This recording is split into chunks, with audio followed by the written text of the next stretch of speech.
Imagine literally stripping away the entire universe, layer by layer, until absolutely nothing is left except your own isolated mind. Welcome to this explainer.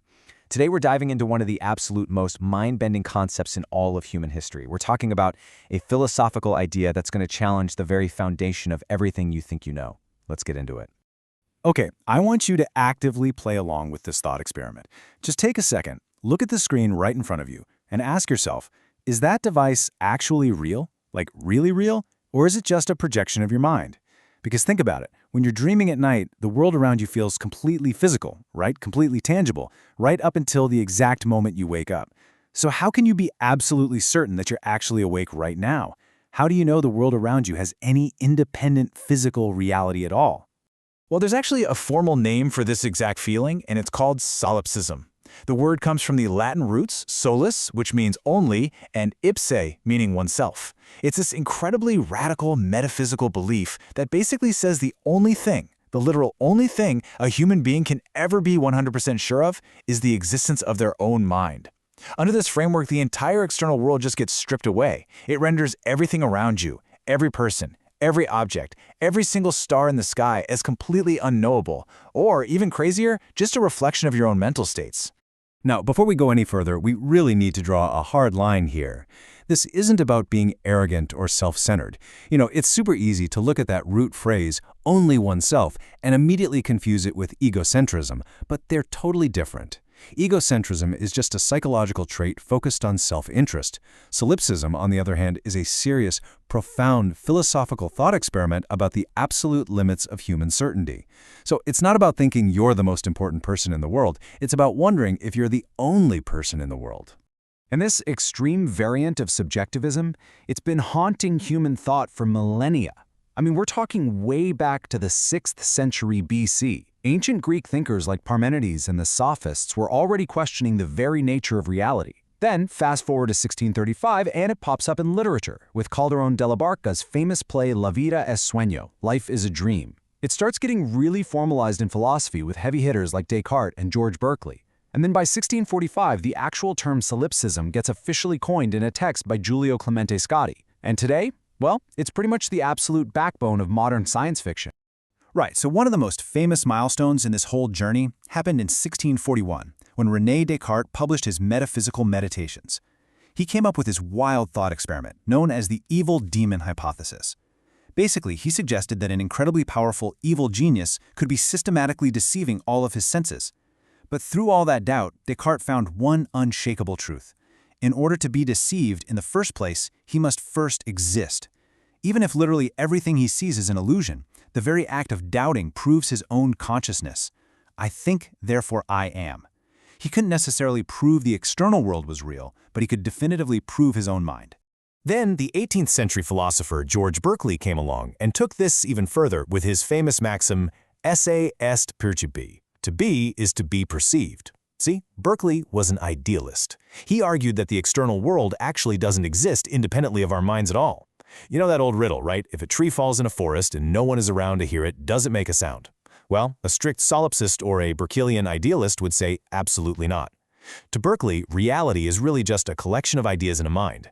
If something isn't actively being perceived by a mind, or, an absolute perceiver like God, it simply doesn't exist, period. So if we step into this perfectly isolated system, you kind of have to follow a specific set of rules. It's almost like the physics engine of a strange, complex video game. Rule 1, you can only confirm your own existence. Rule 2, your experiences are totally 100% private. Like, you can never truly know someone else experiences the color red the exact same way you do. Third, what we normally call the external world is actually just an internal perception. Because of this, science can't actually prove an objective reality, since science itself has to rely on your subjective senses. And finally, the universe isn't divided into me and the rest of the world. No, it's divided into your conscious mind and your unconscious mind. So anything you can't control, it isn't happening outside of you, it's just your own unconscious mind at work. Mind-blowing, right? Now, if these rules sound a lot like a surreal sci-fi movie to you, well, that's because they're the foundation for some of our greatest stories. Honestly, pop culture absolutely loves solipsism. Think about Segismundo locked in a tower, wondering if his waking life is just a dream, or Neo choosing the red pill to escape a simulated mental prison in The Matrix. You got movies like Vanilla Sky, where characters construct entire parallel realities in their minds just to escape trauma, completely losing the ability to tell what's actually real.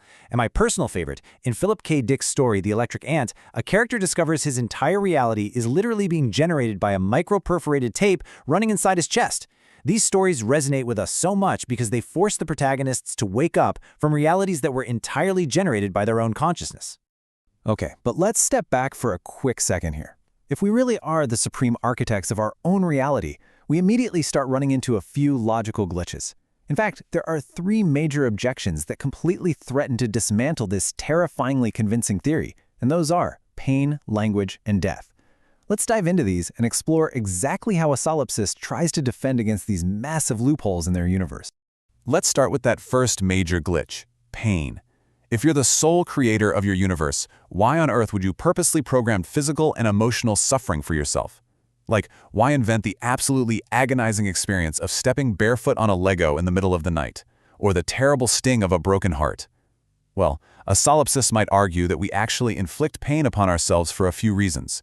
Maybe it's just to experience a full spectrum of new emotions, or to fulfill some sort of weird subconscious karma. Or, and I think this is the most interesting one, maybe it's simply to avoid the absolute soul-crushing boredom of a perfect, static existence. You know, the whole idea that without pain, pleasure really has no meaning. Then we have the second major glitch, which is language. Why in the world would your mind invent highly complex languages full of all these confusing grammar rules and massive vocabularies if there's actually no one else out there to talk to? It's a fair question. To counter this incredibly bizarre scenario of essentially inventing a language just to talk to yourself, defenders of the theory suggest something pretty wild. They say we invent other minds and languages and willingly lose control over these fragments of our imagination, basically just to entertain ourselves. We're creating the illusion of conversation and discovery so we don't feel completely and utterly alone in the void. But hey, not everyone buys that defense. Zooming back out a bit, the 20th century phenomenologist Maurice Merleau-Ponty offers this really beautiful exit from our isolation. He argued that the very act of shared language itself proves we aren't alone. When you're in a dialogue, a common ground is created that neither you nor the other person fully owns. You're collaborators. The simple fact that an entirely different mind can challenge you, teach you, and completely surprise you in a conversation, that's some incredibly powerful evidence against the whole solipsistic trap. Seriously, think about it. When you encounter another rational person who can surprise you, disagree with you, or even just resist your will, you're experiencing what philosophers call intersubjectivity. It's basically a clash of freedoms.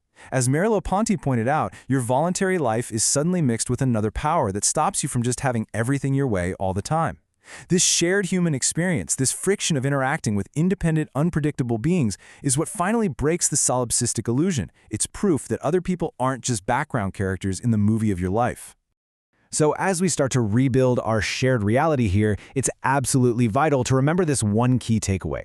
Solipsism is primarily a philosophical thought experiment. It is not a peer-reviewed scientific theory. Honestly, from a scientific standpoint, it's essentially a dead end because it entirely denies the very premise of objective observation. Instead, look at it as an intellectual tool. It's a tool that's been used by philosophers from the ancient Greeks all the way to modern phenomenologists to really test the absolute limits of human knowledge, perception, and skepticism.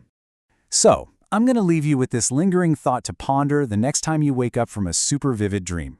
Because even with all our logic, our intersubjectivity, and all our science, that tiny little seed of Cartesian doubt is always going to remain. If everything you see, hear, and feel is ultimately just electrical signals processed entirely inside your own brain, how do you know you've actually woken up at all? Thanks so much for joining me on this explainer, and until next time, keep questioning your reality.